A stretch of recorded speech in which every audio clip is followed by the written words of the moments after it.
All right, Ron Goodall, FightHype.com. I'm here with Mr. No Excuse himself, Lamont Roach Sr. What's going on? I'm good, man. How you doing, man? Good, good, man. I know that there's a lot of topics, I would love to ask you, but the first and most important one is that you have a card coming up September 5th.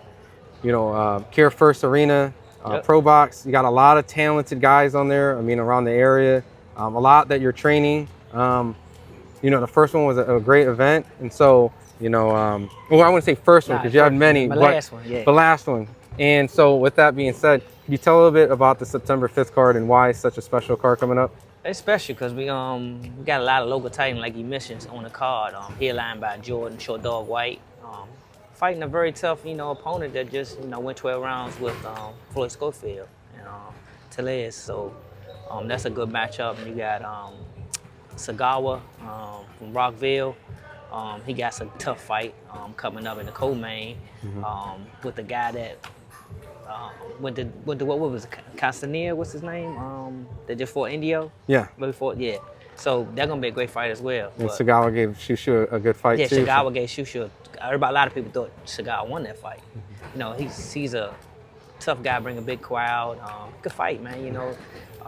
Like you said, got a few losses on his record, but it don't show how good he is. So hopefully, he can shine in the hometown and put his skills on display. But other than that, we got a lot of local talent on the card. We got two in our gym: Jordan Roach, my son, youngest son, the Iceman, Benjamin Johnson. His nickname ain't solidified yet, but he got a lot of them. The Big Ben, the Big Draco, he's got a lot of different names. A lot of knockouts too. A lot of knockouts, first round knockouts. So hopefully, I ain't gonna say hopefully get some rounds, but I like to see him get a couple of rounds in it. But we keep the streak, gonna be happy as well. Of his 4 first round knockout streak. But also, Trayvon Sniper Marshall coming back on the card. He was at 147. I think he will get back into the rankings, make some noise. We got Irvin Fuller, Trey Pound, Hillcrest, undefeated. He'll be like 10-0. Frankie franchise, Scarborough. He brings the crowd out. He brings Scarborough Nation out. Young excited fighter, another one trained by a great trainer in the area, Ernesto Rodriguez out of Hillcrest Gym, who's got a hell of a stable over there. But it's stacked, man. Hernandez coming back from Virginia. Jeffrey Yu. You guys just added Scooter Davis. Yeah, Scooter Shock Season is on the card too. Last minute addition, but he's coming to put on a great performance. So it's loaded with talent spread it all around the neighborhood and in the area. And that's what I want to do. I want to bring the best fights to the area and showcase the talent in the DMV. What do you get a little bit more kick out of, being a trainer or being a promoter in a sense? Because, I've seen a lot of people on social media speak of at least one of the fighters on this card, and when they kind of figure out there's more fights on there, they're like, yo, this is a very premium card, that's easily could be like a network card, Yeah. So what's more fun, putting this together or just being a trainer and being on the other side when your fighter wins? They both fun, but I think being a trainer hits home a little more because the relationship, you've been spending a lot of time and years with some of these kids that you bring up, and to see them fulfill some of their goals is just heartwarming and stuff like that.